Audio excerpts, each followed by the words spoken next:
Now, one of the things that I love about our church, our community, is that we are one church, many rooms. And so right now, can you guys welcome in our campus, Mosaic, South Pasadena? We love you. Happy Father's Day to all our dads out there.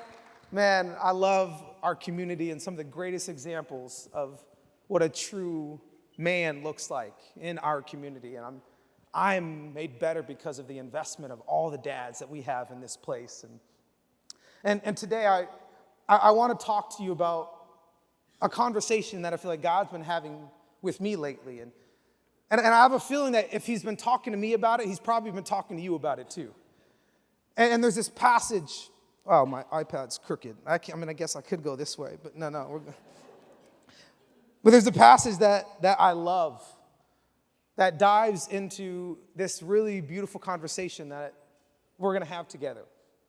And really it initiated this week or a couple weeks ago, and Pastor Irwin came and he said, hey, I just want to say hi and chat. So we just started talking, and he recently had done a mastermind with some business guys that he's coaching and investing in, and he invited me to be a part of it. And he just asked, hey, I would love to get your thoughts and your feedback. And we start talking, and all of a sudden he goes, oh, hold up. And he tells the team, let's film this. And immediately I got scared. I was like, I don't know what I'm going to say. I don't know if I want this on record. But I said, of course, let's do it. And so we just fire up the camera, and we just sit and we have a conversation that was so beautiful, and it was so intentional and so meaningful. And really the topic was about urgency, about what needs to happen inside of every single one of us, that when there's this light that is turned on, when there's this force that we tap into, it's as if we develop a superpower that we did not have before.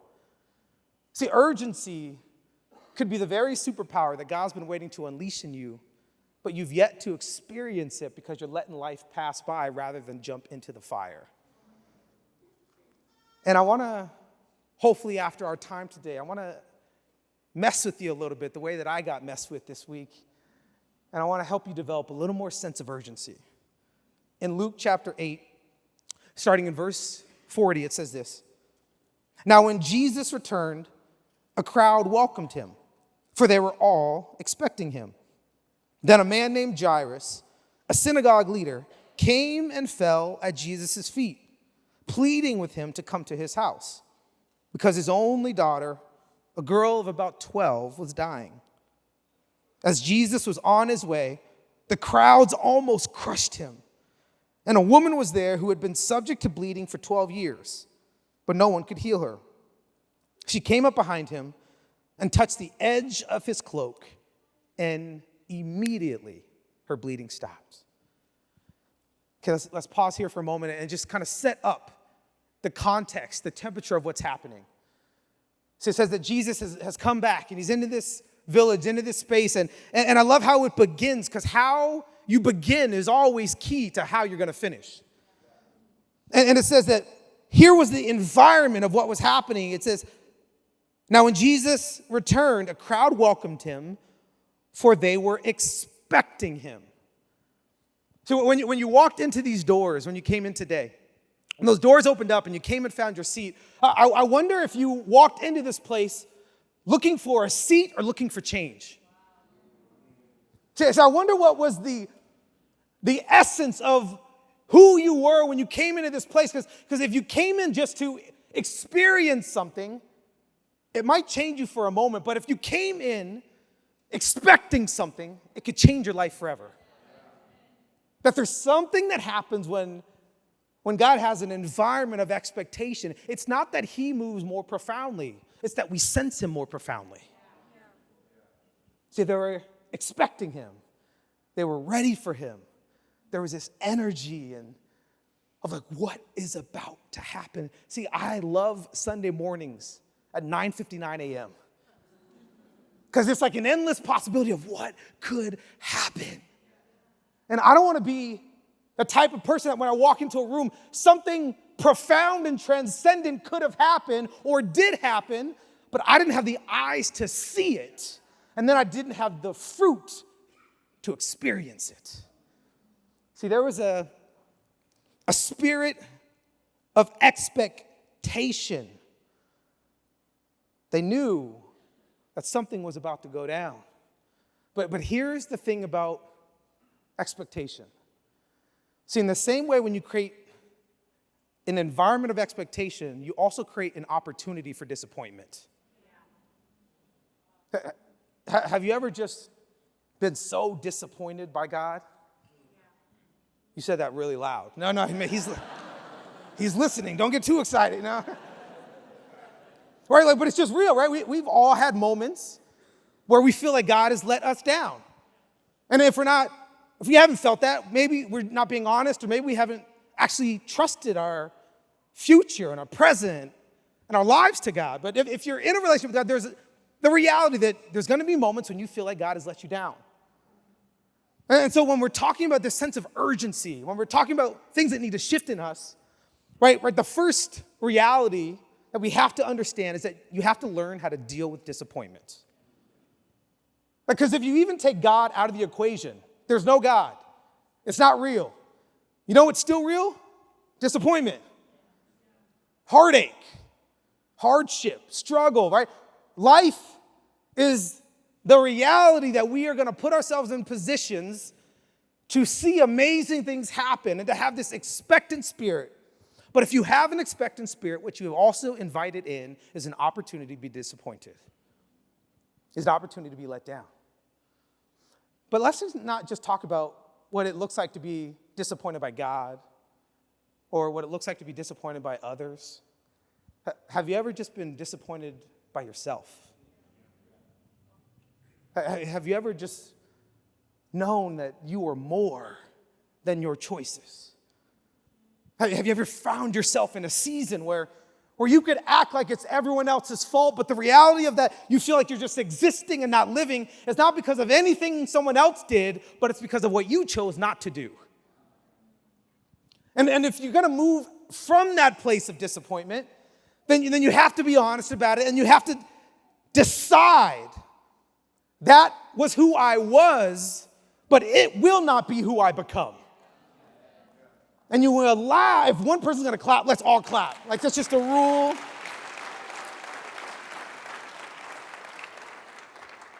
Imagine what was going through Jairus' mind when he puts himself out there, when he risks it all, humiliation, embarrassment, and he goes to the feet of Jesus. He says, my daughter is dying. My daughter is in a fight. I don't know what to do. You could sense the feeling of helplessness, of pain, of urgency. That I don't know what to do, but I know who I need to go to. And he goes and he says, Jesus, I need you to come to my house because my daughter is sick. And in the very same moment when Jesus sees his pain, he sees his hunger, and he's on his way to go and heal his daughter, all of a sudden, this other woman comes along and steals his blessing. I know we're not supposed to talk about that, or I know we're not supposed to say that, but imagine you're in Jairus' shoes, and you believe that God can actually heal your daughter. I imagine when he sees this woman healed and he sees what happened, he's got to think that had my name on it. Have you ever just been angry that God answered someone else's prayer but not yours? Okay, don't admit that. Don't. But it's real, right? What do you do when you've been dating him for years and then your best friend's been dating her boyfriend for months and then she gets engaged? I know on Instagram you say, yeah, get it, girl, but I know inside you're like, why me? What about me? Right? Or what do you do when your mom gets the worst news possible and your family's fighting through a cancer diagnosis and you don't know what her future looks like and you're desperately believing that God could move, but then every time you hear God moving, you wonder, does he have enough power for me too? And I think a lot of times the way that we interact with one another, we engage with one another. And the way that we engage with God is that we think God works with limited power. And that if he moved in your life, it means that there's less for me, but we don't realize the goodness of God. And that there's more than enough for all of us.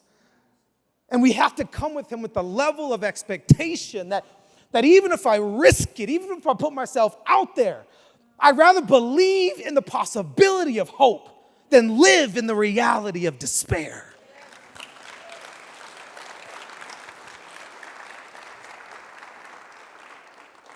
And there's this expectation that when you engage with God, there's the possibility of the new awaiting you, but you have to learn how to deal with disappointment because it will force you to move forward in one of two ways. You cannot be neutral. So your disappointment, it will either disappoint you or it will catapult you. The choice is yours. But then in Luke chapter 8, verse 45, right after this woman reaches out, it says this, "Who touched me?" Jesus asked. When they all denied it, Peter said, "Master, the people are crowding and pressing against you." But Jesus said, "Someone touched me. I know that power has gone out from me." Then the woman, seeing that she could go unnoticed, came trembling and fell at his feet.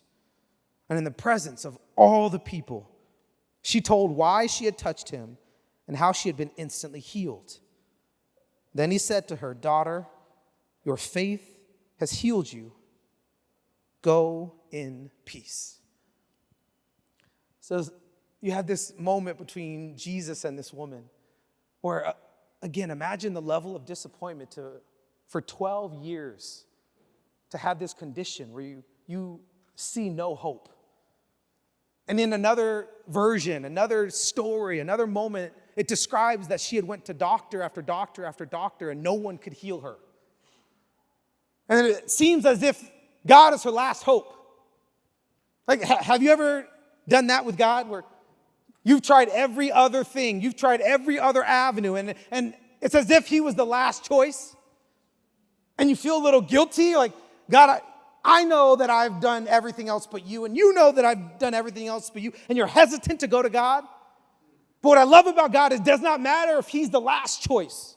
He will always engage with us as if he was the first choice. Because we are always his first choice. And it says that she comes trembling. Because in the cultural context, for her to be bleeding for 12 years meant that she was unclean.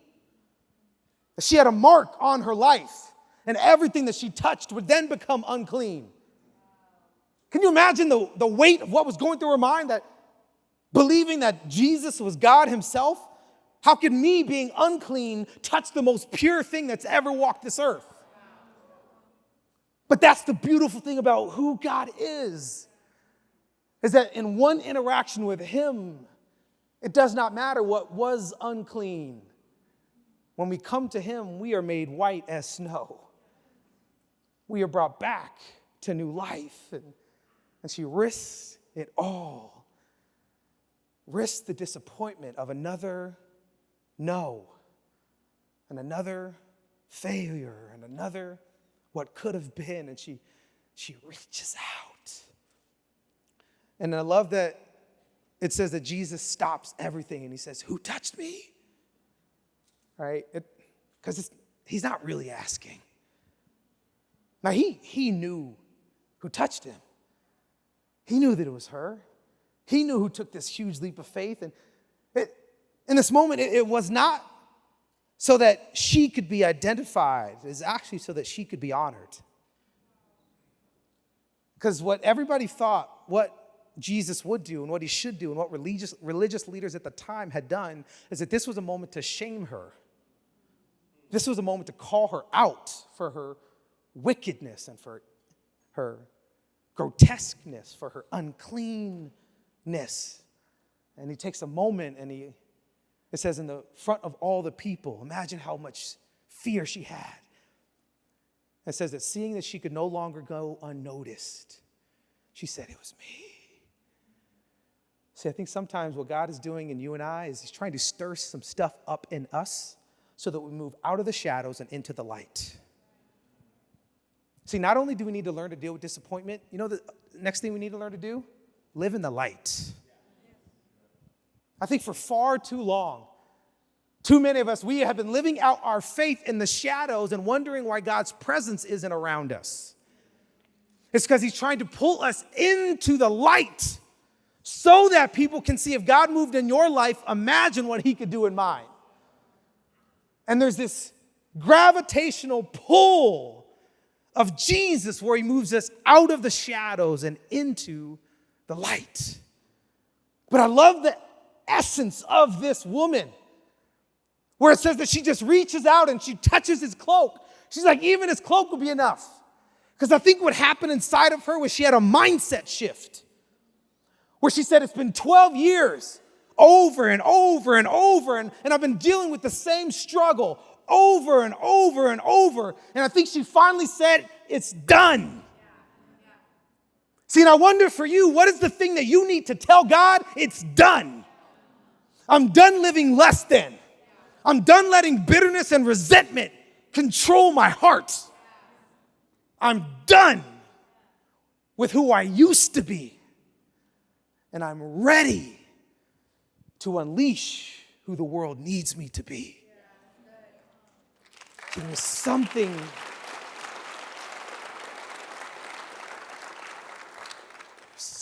inside of this woman where she just knew something had to change. She knew that the status quo was no longer acceptable. And she moves through her disappointment and she steps into the light and realizing that God wants to honor her so that people can see what a new level of faith looks like. But you got to be willing to sit in the midst of the disappointment. A few years ago, I surprised Beck with a trip to Paris, right? Husband of the year, I know, don't worry about it. And we were so excited to go. We'd never been to Paris, and we're planning the trip. And a few weeks before we were about to go, we ended up having to change the dates. Something happened, and there was a conflict, and so we had to move it. But it was really hard because we had multiple friends that were in Paris that we were going to see the city together with. And I remember Beck being so disappointed and so frustrated, going, I wanted to see Paris with my friends. And then on top of that, after we booked the ticket, we also found out that we were expecting.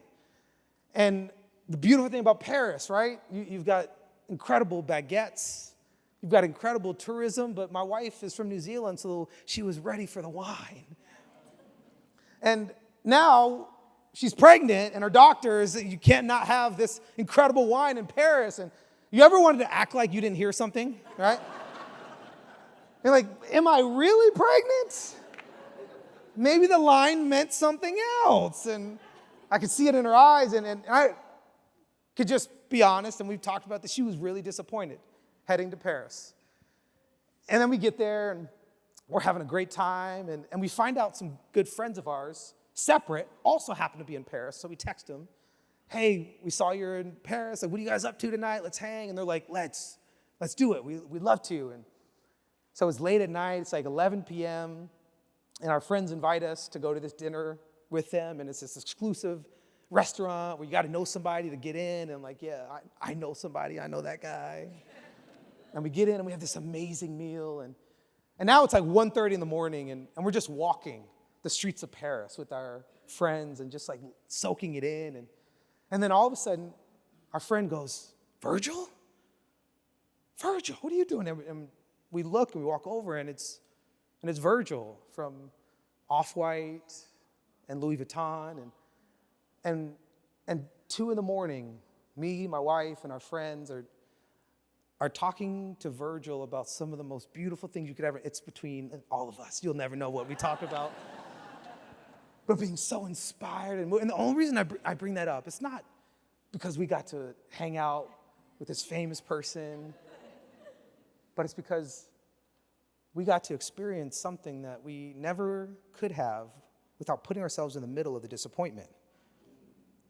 And I think so often in our lives, we want God to move in one way because we think we know what would be best for us. And we try to manipulate God to do what we want to do, not what he knows that we need. And I just get a sense that there's things waiting for us in our future that are just on the other side of our disappointment, that are just on the other side of our willingness to believe that God's goodness is bigger than the moment that we find ourselves in. And on this same trip, we also decided that we wanted to connect with a friend of ours who we didn't know super well, but we knew a little bit, and she lived in Paris. So we reached out and we just said, hey, would you be willing to hang out? We're down. And it was one of those friendships where it's like they know that you're only reaching out to them because of their mom. You know what I'm talking about? We're like, I know you're here on behalf of my mom. And that's what it was. We knew her mom, and her mom was like, can you please hang out with our friends? So we're like, yeah, we got you. But she's like 19. She didn't want to hang out with, these old geezers that have multiple kids. And somehow she said yes. And we go and we met in Versailles. That's what it was. We met in Versailles, right? This is like the most bougie trip ever, right? And we meet at this cafe, and we just start talking about life. And this girl who we sort of know just starts weeping and breaking down, saying, this week I was talking to my mom about the reality that I feel like if God is real, how come he doesn't see me? And if God could see me, it could change everything. And she said, God, if you could just remind me that you see me this week, I'll believe that you are who you are. See, you don't know the stories that God is weaving. You don't know the movement that God is trying to orchestrate. See, sometimes all he needs is a willing spirit and an expectant heart. And I'm telling you, that trip in Paris, we're going to remember for years. And the thing I'm going to remember most will not be the 2 a.m. conversation with Virgil in Paris. It'll be the conversation with our friend in a cafe, watching her see God see her. See, I don't know what brought you into this room. I don't know the invite that you said yes to. I don't know all the disappointment, all the pain, all the failures, all the struggle. I don't know what was the force that led you here to this moment, but what I know is that if you just risk it all, and if you give your heart completely over to God, if you trust him with everything, what he has waiting for you is a future that will take your breath away. See, this woman risks it all. And she goes and she touches the cloak of Jesus and says that her bleeding stops immediately. And then in verse 49, it says, while Jesus was still speaking, someone came from the house of Jairus, the synagogue leader. Your daughter is dead, he said. Don't bother the teacher anymore. Hearing this, Jesus said to Jairus, don't be afraid. Just believe, and she will be healed. And when he arrived at the house of Jairus, he did not let anyone go in with him except Peter, John, and James, and the child's father and mother. Meanwhile, all the people were wailing and mourning for her. Stop wailing, Jesus said, like a black grandma. She is not dead, but asleep. They laughed at him, knowing that she was dead. Be careful that you don't think that you know more than God. He's always up to something. But he took her by the hand, and he said, my child, get up. Her spirit returned, and at once she stood up. Then Jesus told them to give her something to eat, and her parents were astonished. But he ordered them not to tell anyone what had happened. And there's so much, even in this moment here, where Jairus, after he believes that Jesus can heal his daughter, is interrupted by this woman coming and having a moment with God.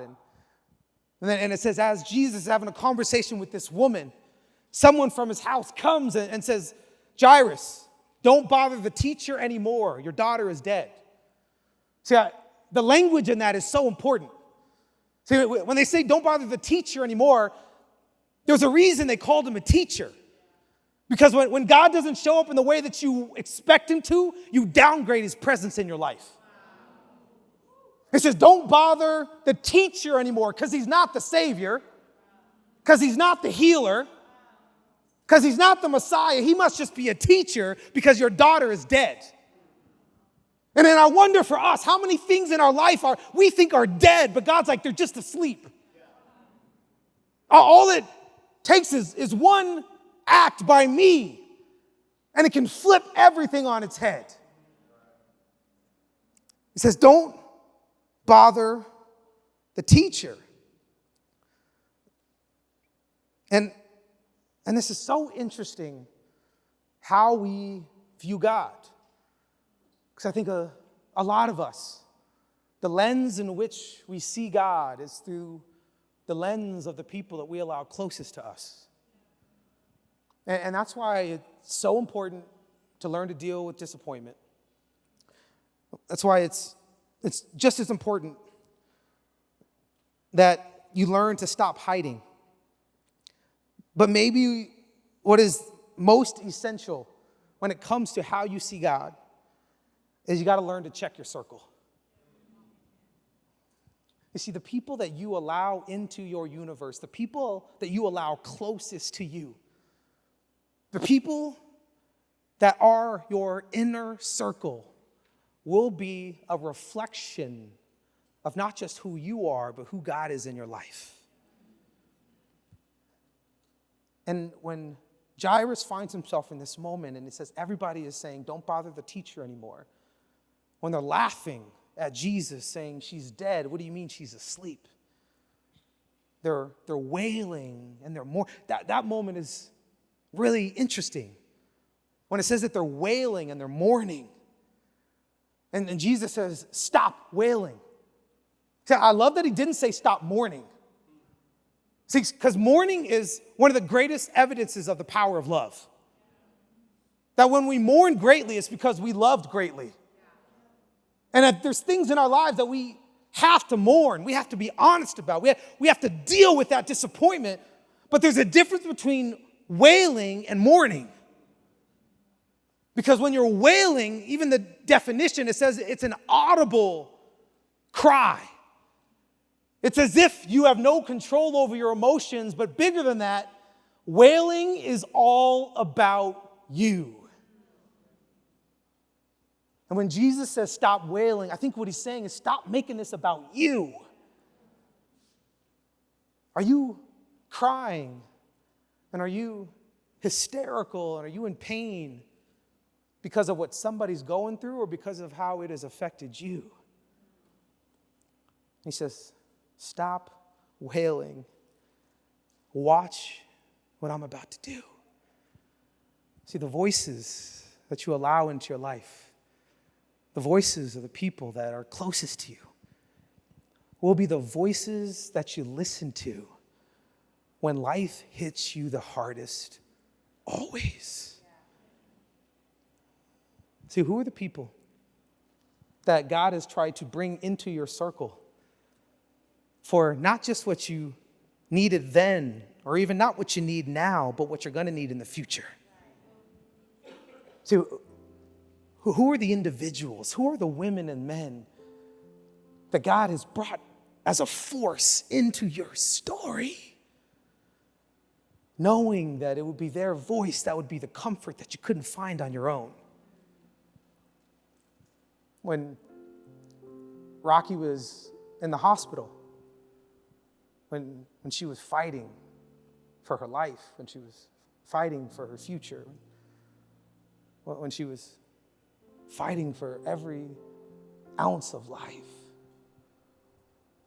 I cannot fully articulate to you how much I needed voices of hope in my life. I cannot fully articulate that when I didn't have the words to say, God sent not just friends, but family. That God sent messages, not through the sky or through the stars or through this ethereal being. He sent messages through people. That when I needed to be reminded of the goodness of God, when I need to be reminded that I could depend on Him, God chose to bring His message of truth through the mouths of people who had lived intimacy and closeness, not just with us, but with Him. See, God knew that sometimes you need to hear the truth, not just through His lips, but through your friends' lips, through your family's hearts, through the people that you have allowed into your circle, so that when you can't see through the clouds, when you can't find a way through the muck, when you feel like you're just stuck and don't know how to move forward. See, sometimes the most urgent force that God gives us is the urgency that we find in the people around us. And it's that force that pulls us forward, pulls us out of mediocrity, pulls us out of the average, pulls us out of the common, pulls us out of the despair and the fear and the uncertainty. It's the force, the greatest love that the world has ever known and seen, and that's the love of a father. Because in this room with Jesus, it says that He brings in His closest friends, His disciples, and then He brings in the parents.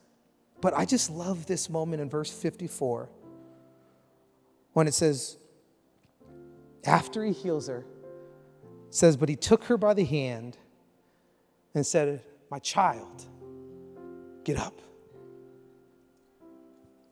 See, I know that Father's Day, it comes with a lot of mixed emotions for a lot of people.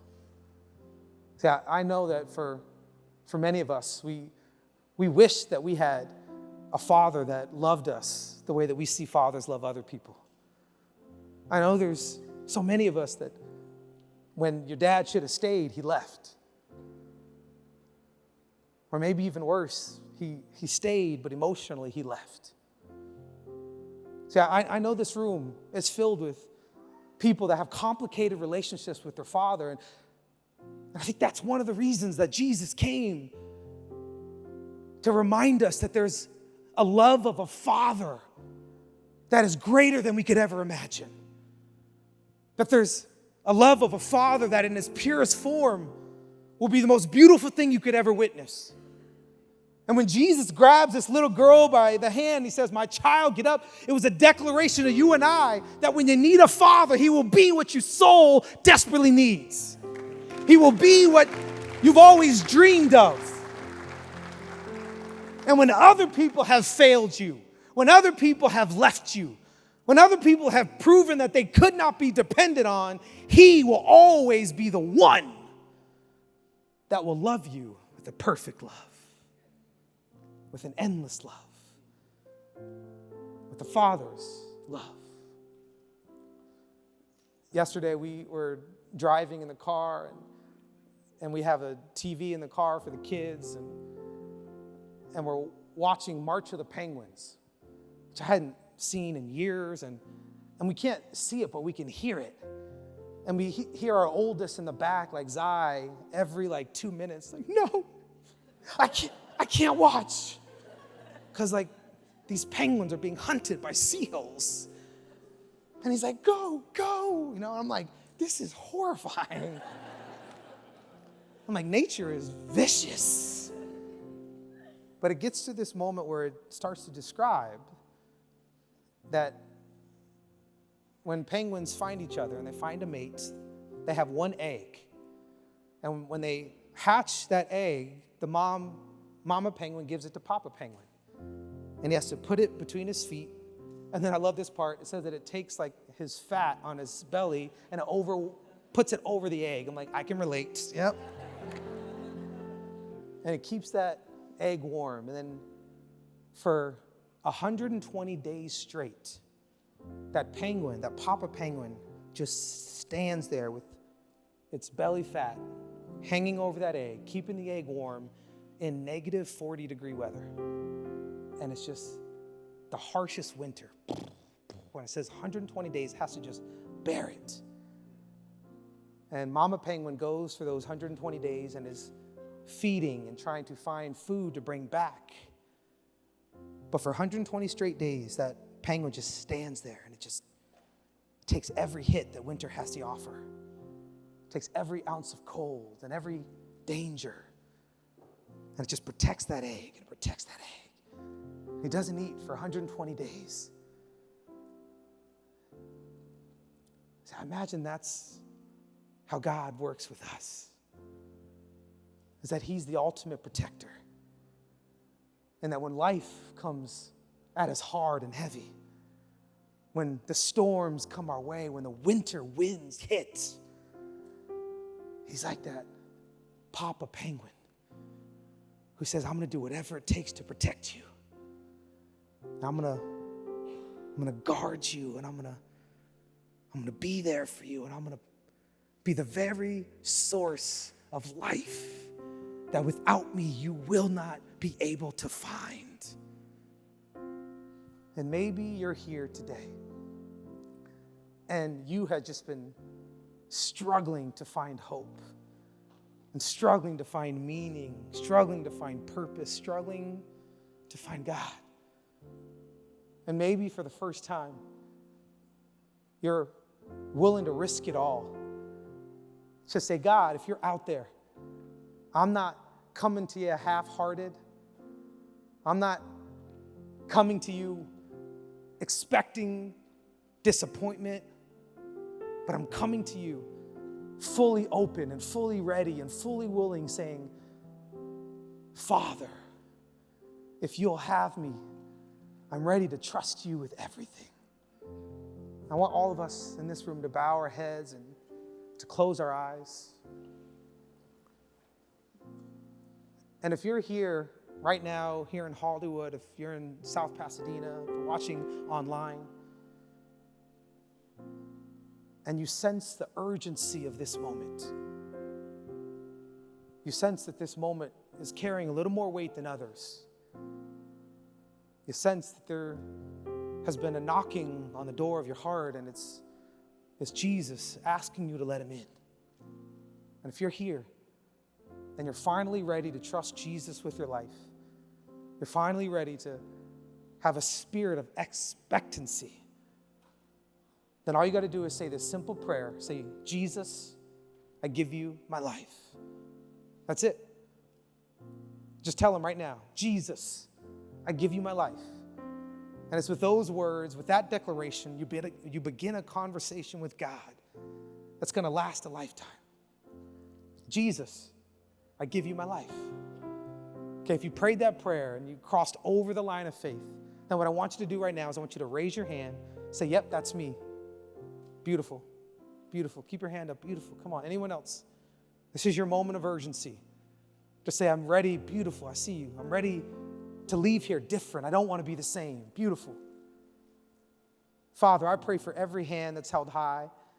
I pray right now, Jesus, you would overwhelm them with your love. I pray that they would know that there is no turning back, that the past does not matter. It's the future that is waiting for them. And I pray, Jesus, you would wrap them in your hope. You would wrap them in your grace. You would wrap them in your forgiveness. And that when they walk out of these doors, their friends and their family and their community could see a difference, and the difference is you. We love you, Jesus. We thank you. And we ask all this in your name. Amen and amen. Hey, Mosaic, can we thank God for every person who made a decision today, crossed over the line of faith? Beautiful.